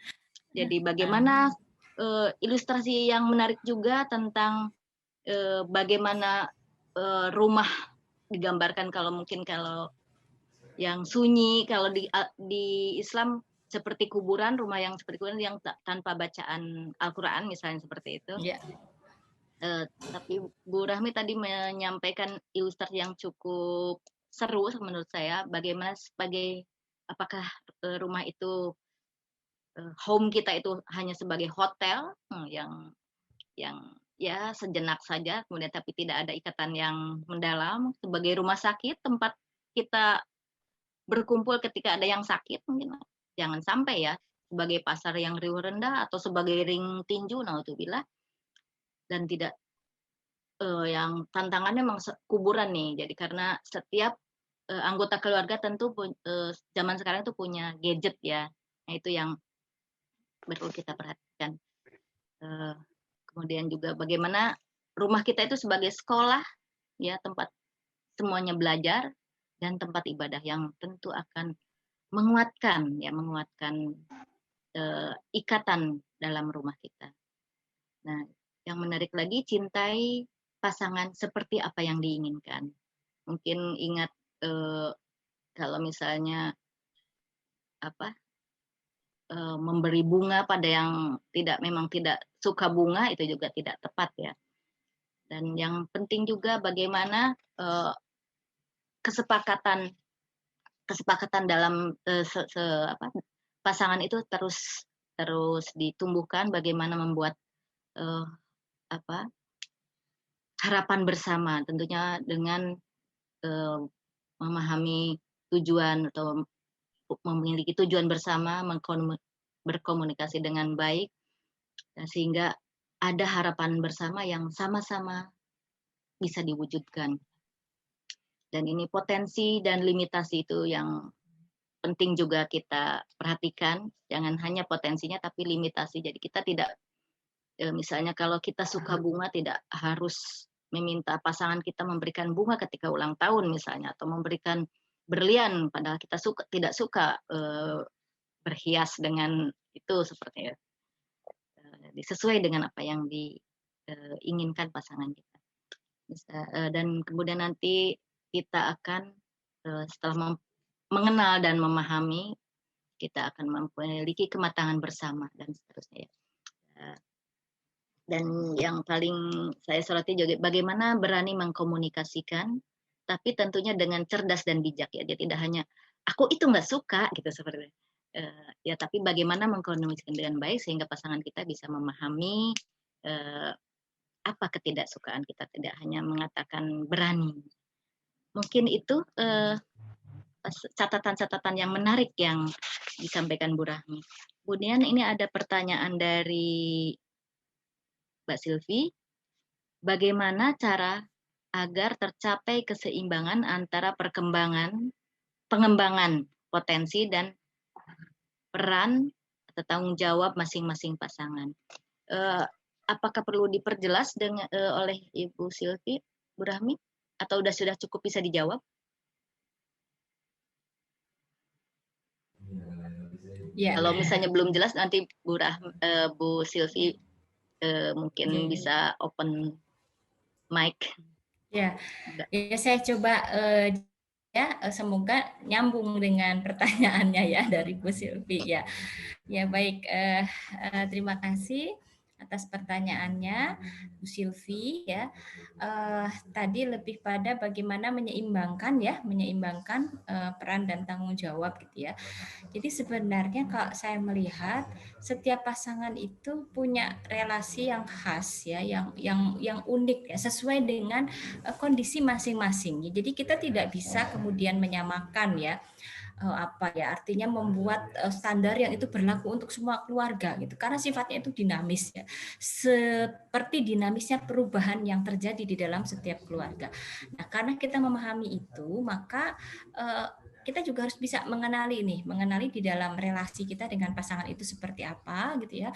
Nah, kemudian baru kita melihat sisi mana yang mari kita bicarakan bersama-sama gitu ya, karena apalagi kita melihat ini kan sinergi gitu ya. Jadi dipertemukan ini kan untuk bersinergi gitu ya. Jadi bukan hanya berpikir bukan relasi kuasa kira-kira begitu ya. Siapa yang berkuasa maka seolah-olah yang lain itu menjadi yang dikuasai. Nah, relasi seperti itu sebaiknya dihindarkan.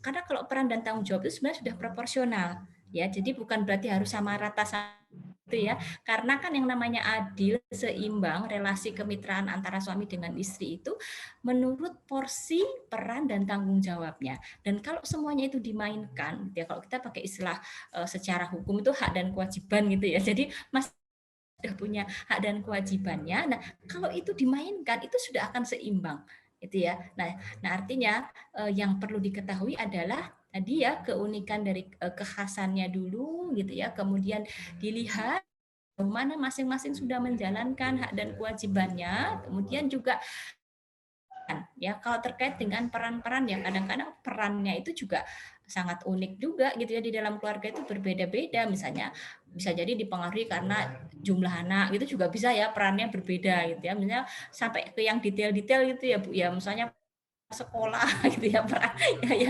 yang itu yang lebih detail dan sangat sehari-hari mungkin ya, itu sesuatu yang harus dibicarakan secara bersama begitu ya, sehingga ada satu pihak yang merasa ternyata kok nggak seimbang ini yang itu ya. Nah, supaya tidak ada perasaan-perasaan yang membuat keseimbangan itu menjadi terganggu, maka hal-hal tadi ya kesempatan berdua gitu ya, pillow talk itu menjadi penting sehingga untuk memahami kebutuhan, disitulah kemudian tercapai keseimbangan. Mungkin seperti itu Bu Rita jawaban saya. Terima kasih Bu Rahmi. Mungkin sudah cukup jelas ya, atau nanti bisa dilanjut di forum lain. Boleh dijapri ya Bu Rahmi? Monggo. Maaf Bu Aziza, Bu Nur Aziza, ada yang mau disampaikan? Mau bertanya? Ya, mangga. Saya takut ya kalau Bu Nung yang tanya, saya takut ini nanti Bu Nung. Papa ada saya kok. Teman Bu Rahmi ya, jadi saya dapat insight yang luar biasa terkait dari 2 kalimat tadi ya, bahwa rumah itu adalah sebagai tempat sekolah, kemudian yang kedua sebagai tempat mendekatkan diri kepada Tuhan Yang Maha Esa, pada Allah Subhanahu wa taala. Ini kan sesuatu yang sangat keren gitu ya. Jadi bagaimana kemudian setiap suami istri memahami itu gitu ya. Jadi bahwa kemudian di rumah itulah, di rumah tangga itulah tempat kita belajar terus gitu ya, mengupdate diri dan mengupdate diri ya terkait kebutuhan rumah tangga itu sendiri. Dan kemudian ini yang menarik ya, jadi selalu dihubungkan dengan bagaimana kemudian yang sudah kita lakukan di dunia itu nanti ada value-nya gitu ya di akhirat nanti, karena ini sebagai media untuk mendekatkan diri kita kepada Allah yang Maha Kuasa gitu. Nah, pertanyaannya begini, bagaimana menumbuh kembangkan itu Mbak Rahmi ya? Jadi karena kan mungkin banyak terjadi gitu, atau mungkin ini sesuatu yang sangat istimewa ketika mengatakan bahwa rumah itu tempat belajar. Jadi kan saya membayangkan semua suami istri itu akan menjadi orang yang open mind, dia terbuka karena ini memang tempat belajar. Jadi apapun statusnya, status sosial, mungkin apapun gitu, itu ya ini yakin. Jadi ini yang pertanyaannya menumbuh kembangkan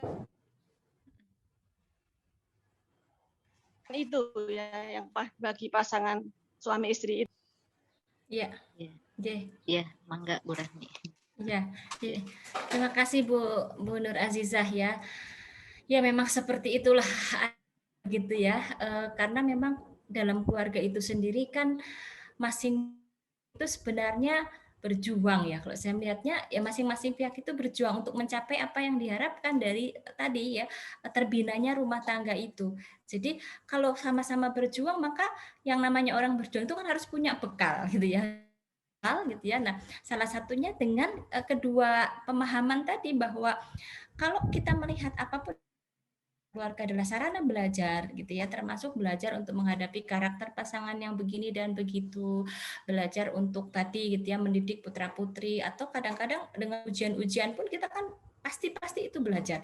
Nah, kemudian juga terkait dengan bagaimana sebagai rumah ibadah dalam pengertian yang lebih makro ya, lebih luas gitu ya. Pemaknaan itu sungguh memberikan sebuah energi untuk berjuang tadi. Jadi kalaupun orang ketemu episode yang sulit gitu ya di dalam keluarga, di dalam rumah tangga, relasi dengan pasangan, tetapi kalau punya pondasi gitu ya, nah dan betul sekali bahwa mungkin ini tidak sesederhana atau tidak semudah yang diucapkan, tetapi intinya bagaimana keluarga itu menjalankan fungsi gitu ya. Nah, fungsinya salah satu ada fungsi pendidikan. Nah, fungsi pendidikan itu di dalamnya ada pendidikan agama.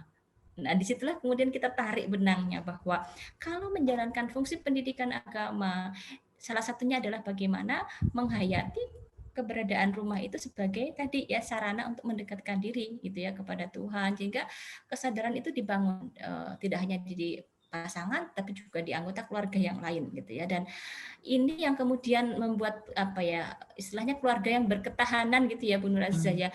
Jadi ya keluarga yang tangguh itu kalau dia punya pijakan yang kuat. Nah, komitmen gitu ya yang tinggi. Nah, sering-sering itu tidak terjadi gitu. Yang ada ya tadi rumah yang hotel gitu ya, kemudian pasar gitu ya. Nah, itu yang kemudian kita tidak inginkan. Mungkin seperti itu Bu Nur Azizah. Atur nuwun Mbak Rahmi. Sami-sami. Terima kasih Bu Rahmi.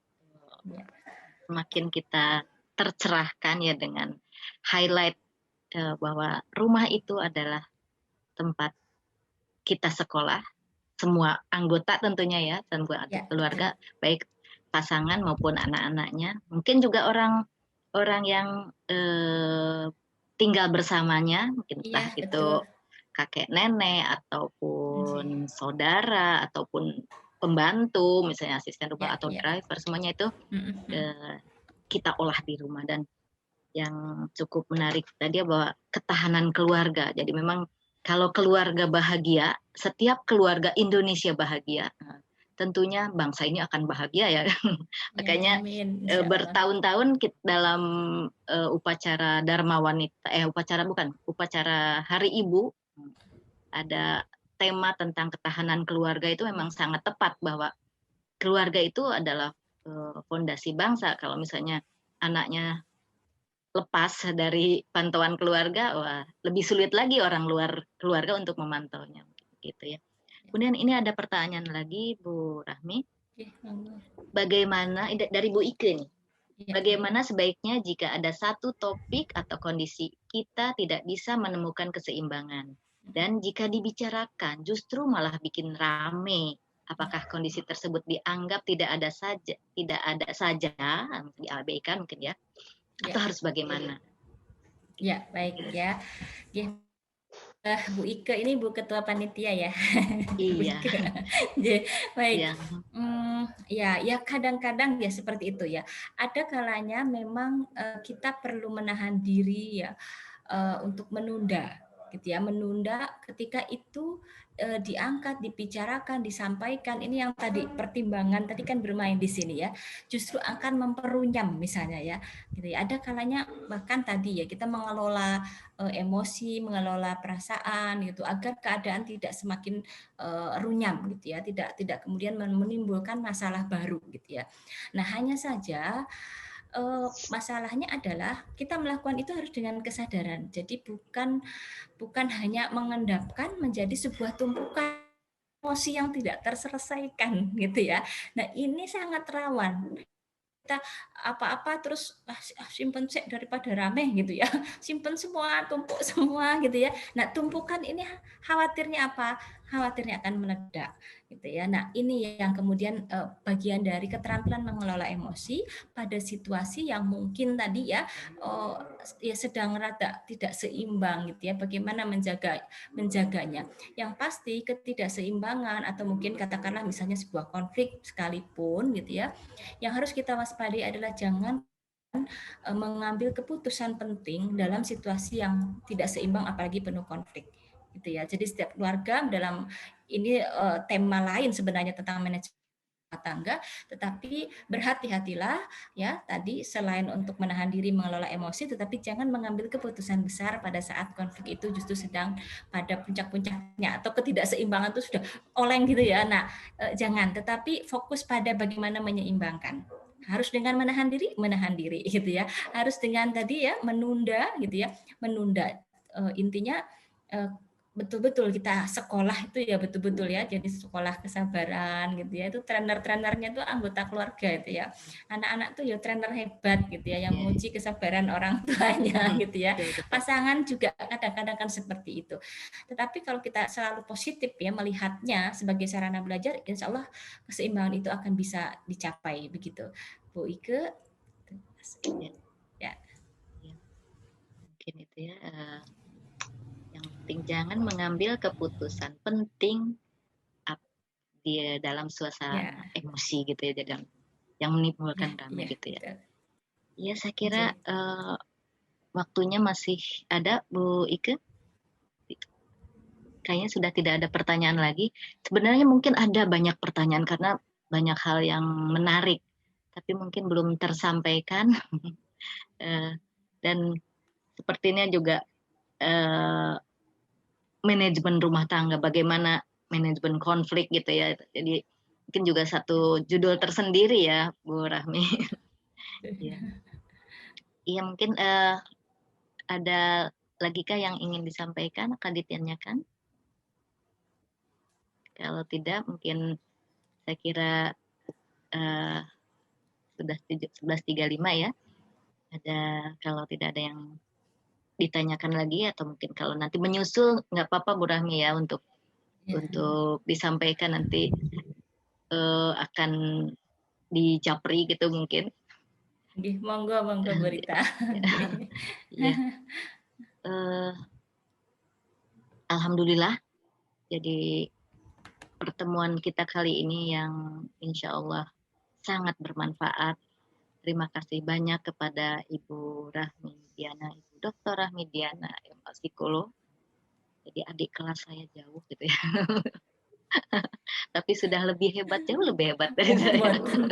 Masih belajar saya pun. Apalagi saya ya. Alhamdulillah banyak hal. Mungkin ada satu lagi yang itu timing ya, itu tadi untuk manajemen itu timing yang tepat kali ya. Kembali lagi, terima kasih kepada Ibu Rahmi Diana. Terima kasih juga kepada semua peserta yang berkenan hadir pada webinar DWP Bapeten kali ini. Mohon maaf kalau dalam penyelenggaraannya ada kekurangan dan mungkin juga salah kata, salah ucap yang tidak disengaja, dan nanti mungkin juga nanti kalau setelah ini berakhir nanti saya ingin belajar lebih lanjut dari Ibu Rahmi, jadi kalau dibolehkan. Insya Allah saling belajar Ibu. Itu termasuk yang kuesioner itu mungkin juga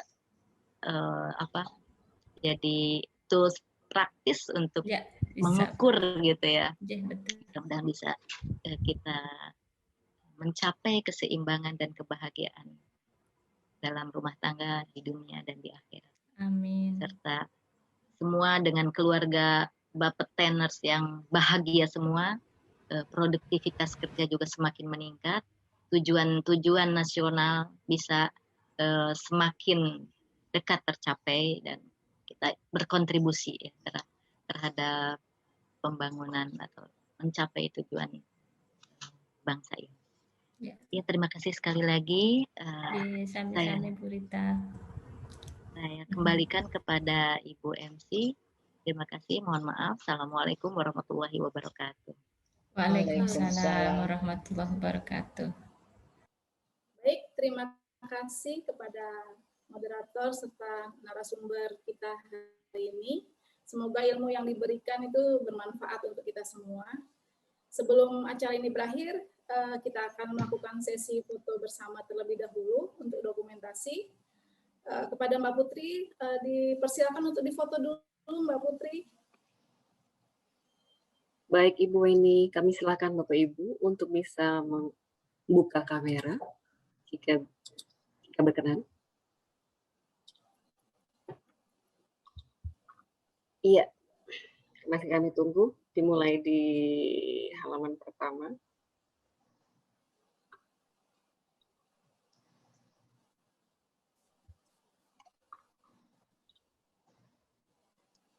Tahan ya Bapak Ibu. Perlu ada pose yang lain yang khas mungkin Mbak Putri? Udah cukup Bu. Terima kasih cukup. Bapak Ibu. Sudah ya Mbak Putri ya? Iya, monggo Mbak. Terima kasih. Selanjutnya pengumuman pemenang door prize, namun sebelum diumumkan pemenang door prize-nya, mungkin ada peserta yang ingin menyampaikan terhadap komentar, memberikan komentar terhadap materi yang tadi disampaikan. Mungkin dari anggota Dharma Wanita ini mungkin Ibu Hari Susana, bisa nggak Bu memberikan komentar terhadap materi yang tadi? Kami persilahkan loh Ibu Hari Susana.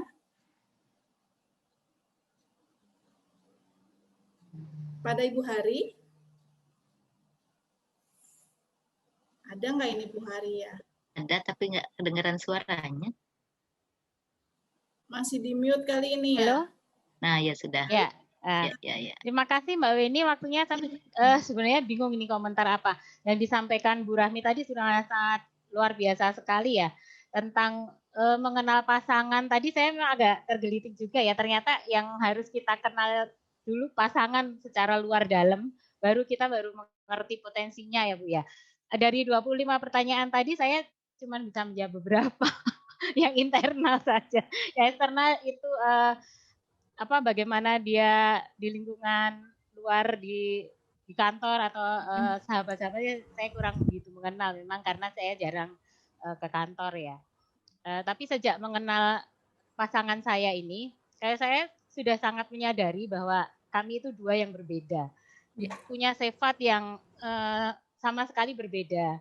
Ya, yang dia pendiam, serius, saya lebih ke celelean gitu ya. Dari latar belakang yang berbeda, latar belakang pendidikan, dia teknik, saya yang kerjanya sangat struktural sekali, sementara saya itu yang dari anak sastra yang penuh improvisasi, yang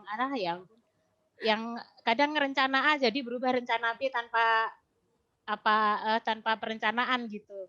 Tapi ya itu suatu keunikan dari saya dan suami ya, dan semua itu harus dipahami selama menjalani rumah tangga. Kenyataannya memang tidak ada yang ketemu itu langsung pas, adanya yang dipas-paskan ya Bu ya. Nggak ada yang ketemu langsung cocok, adanya yang dicocok-cocokkan gitu. Kita harus memahami gitu. Kayak apa? Ibarat sandal jepit itu kan kita nggak harus kanan kiri, kita tidak boleh sama kanan semua supaya bisa berjalan dengan beriringan ya kan ya. Betul sekali. Dan dalam hal mengelola potensi ini kami memang sama-sama memberi ruang gitu, meskipun yang saya kerjakan sangat berbeda jauh dengan yang Bapak kerjakan gitu ya. Kalau saya memberi ruang pada dia untuk berpotensi di berhubungan dengan pekerjaannya di kantor gitu ya, kadang seharian dia kalau banyak kerjaan bisa di depan laptop gitu ya, saya nggak bisa ganggu gitu ya, paling keluar turun untuk makan gitu, kembali lagi ke laptop persis tukul lebih dari tukul arwana kembali gitu ya. ke laptop Ya, saya harus memahami itu dan Bapak juga harus memberi ruang kepada saya gitu ya. Saya kan punya hobi masak, punya hobi lomba kemana-mana, dan dia memberi ruang saya untuk mengembangkan potensi saya itu gitu. Mempersilahkan saya, kerjaan saya kan cuma masak motret gitu di lomba kan. Yang penting pekerjaan saya sebagai ibu rumah tangga itu masih terhandle gitu ya, masih bisa dikerjakan, karena memang untuk memberi ruang untuk mengembangkan potensi ini kita perlu, karena kalau kita nggak merasa tidak memiliki potensi ya, itu akan merasa ya tidak bisa membangun citra baik lah, untuk citra diri yang baik ya Bu ya, itu kan penting ya. Jadi untuk kita agar bisa berprestasi gitu, jadi untuk kalau misalnya kita nggak diberi kesempatan itu kan kita merasa rendah diri ya Bu ya, merasa tidak bernilai gitu, nggak punya value yang plus gitu. Seperti apa ya, membayangkannya seperti nggak berharga gitu, seperti remukan rengginang di kaleng komoditas. Melempem juga ya Bu. Iya, udah itu melempem pula, udah mau dibuang diganti sama peyek ya Bu. Jadi kita harus sama-sama gitu ya, supaya kita tidak menjadi remuhan rengginang, kita jadi remahan berlian aja deh gitu ya. Jadi harus sama-sama gitu, harus sama-sama seimbang. Yang penting tugas kita sebagai suami istri masih bisa dilakukan dengan baik gitu. Mungkin begitu saja dari saya. Ini edisi pakai pantun ya? Tadi kayaknya monggo. Pantunnya apa ya? Monggo Bu, dibalas. Apa ya Bu ya? Karangannya burung dara di atas kepala. Dadah, sampai jumpa gitu. Assalamualaikum warahmatullahi wabarakatuh. Waalaikumsalam. Terima kasih Bu Haris. Sekarang kita umumkan pemenang door prize-nya. Siap-siap ini yang mendapatkan door prize, nanti siap dikirimkan door prize-nya kepada pemenangnya itu kepada Ibu Santi, Ibu Silvi, Mutia Adi Derajat, Rizky Farhani, Nabila Nuke Sukardi, Andi Lili, Eni Erawati, lalu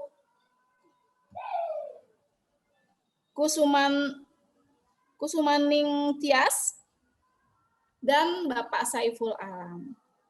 Selamat kepada para pemenang, nanti akan dihubungi oleh panitia untuk pengiriman door prize-nya.